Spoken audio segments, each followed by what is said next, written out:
Hello children, today we will be covering the last part of this lesson, which is the forces contributing to the ascent of sap.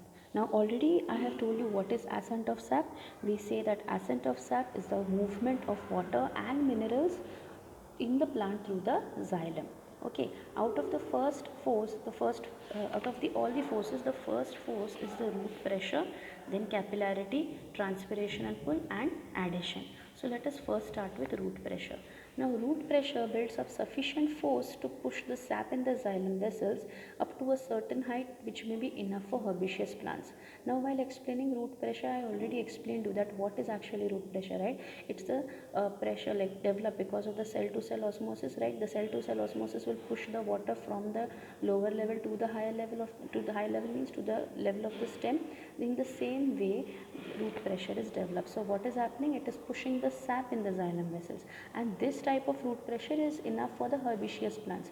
What are herbaceous plants? Herbaceous plants are small plants like herbs which have woody stems. Okay, so this is enough for them. This root pressure which is there, it is enough for these type of plants.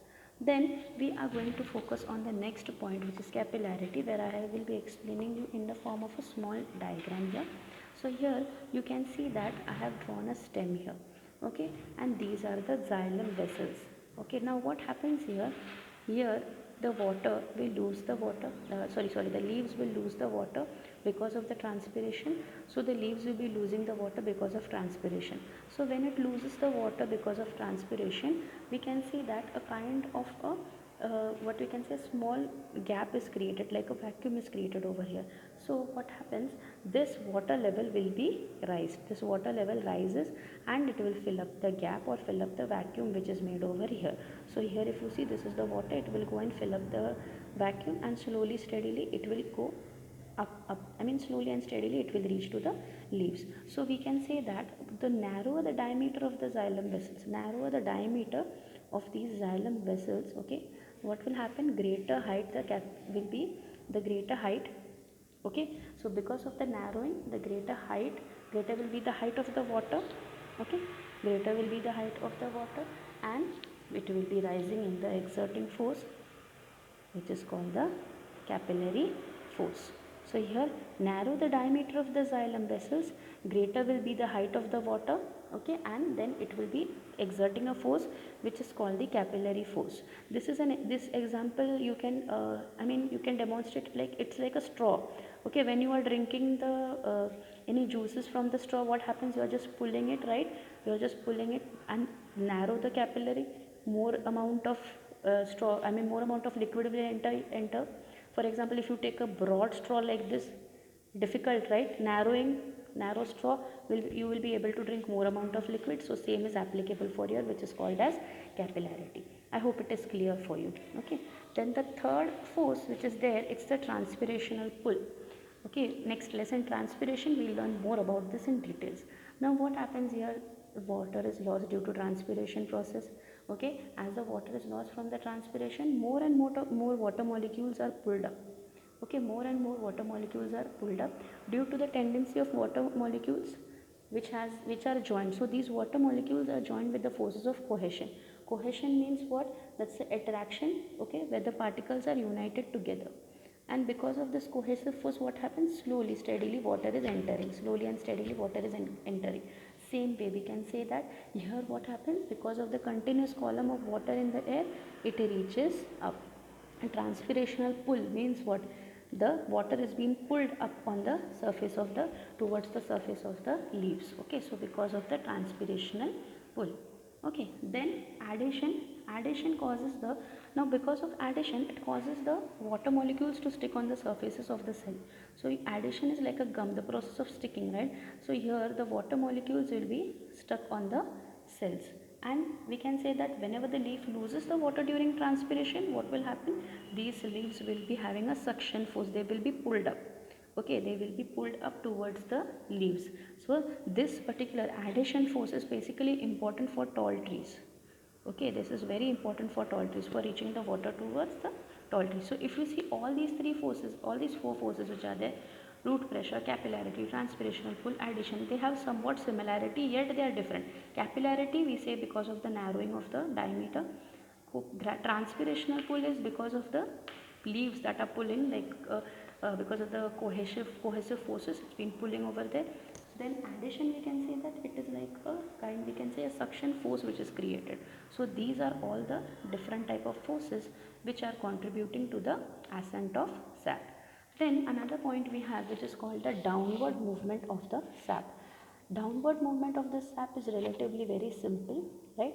How does the downward movement of the sap takes place? The food which is manufactured in the leaves is dissolved and flows down mainly on the account of force of gravity. So it's very easy. Because of the gravity, what will happen? Whatever food material is prepared in the stem, in the leaves, it will reach towards the stem and roots very easily, just because of the presence of gravity. Now here there is one small little diagram of a coconut tree, which is water up and up molecule by molecule. This particular coconut tree which is there, it will be taking the water by the process of cohesion. So all the water inside the coconuts which is there, it comes from the ground. Okay, the coconut water which we drink, that's coming from the ground. So what happens, as one by one molecule evaporates from the leaves during transpiration, another molecule rises up to fill the succession. That means you can say that these are like the successive water molecules over here, like this. One particular molecule evaporated, it shifts up, so it keeps on shifting up, right from the root of the stem to the leaves. Okay, so these are in succession through the tall trees from the stem, right from the roots. This secret lies in the forces of cohesion. So here again, what is the cohesion? Cohesion is the molecular attraction by which the particles of the body are united throughout the mass. So here all the water molecules have the forces of cohesion in them. They all are stuck with each other, okay, and they will be transferring the water slowly and steadily towards the coconuts or towards the leaves. Okay, then they have asked one question, that can you guess from where the sweet taste of the coconut milk comes from? Now here the coconut milk which is there, it contains sugar, okay, as well as a very high oil content and saturated fat.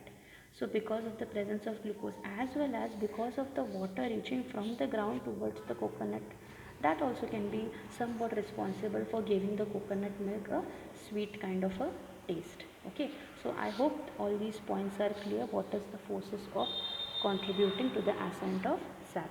Now we have learned this lesson completely, we have finished doing everything. I wanted just to focus on the three distinguishing aspects of these processes, which is diffusion, osmosis and active transport, which we did not do. So I will just be reading it once for you. Now when we were talking about diffusion, we said that diffusion is nothing but what? It's the transport of gases or dissolved substances. So it can be for gases also and dissolved substances also, from the region of high concentration to the low concentration when two are in direct contact. Okay, from high to low. Then osmosis, what we said, transport of what? Water molecules. From where? From low concentration to high concentration when there is a semi-permeable solution.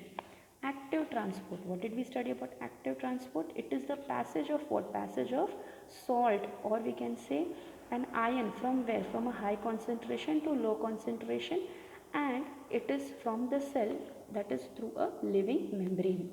Okay, all these two will be require a kind of a medium for their passage. Here no need, there is no medium, it is just like it can pass. Medium in sense, we can say that there is a separation. Here it's just a liquid or a solid or a gas. Then here liquids and gases can diffuse over considerable distances. Here only water is transported over short distances. Here cell energy from ATP is needed for transpiration. So here ATP is needed. ATP is what? The energy, and adenosine triphosphate. Energy is needed for the passage. Then here if you see movement of the molecules of solute or solvent. Here molecules are solute or they can be a solvent. Here it's only water as a solvent. And here we can say there is a movement of ions only rather than water. Here we can say diffusion, it's very rapid in gases but very slow in solutions. This osmosis is a very slow process, but active transport is a rapid process which requires energy. Here transport from a high to low concentration along a gradient, that's along a medium. Transport of water from solution of low to the concentration to that of high, very few water molecule. Here active transport, we can say it's the movement of molecules against a concentration gradient. Concentration gradient, I had explained you, difference between two areas of concentration is concentration gradient.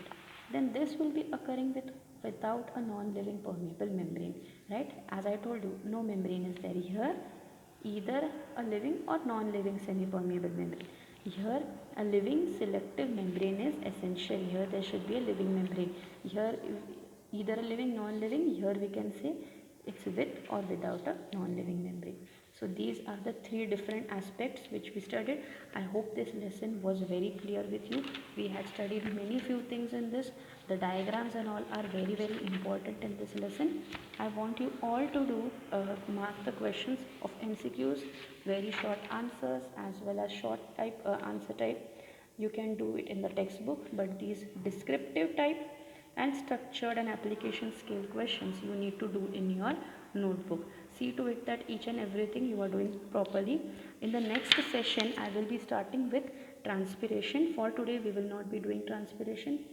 Okay, I hope the lesson is very clear with you. Thank you.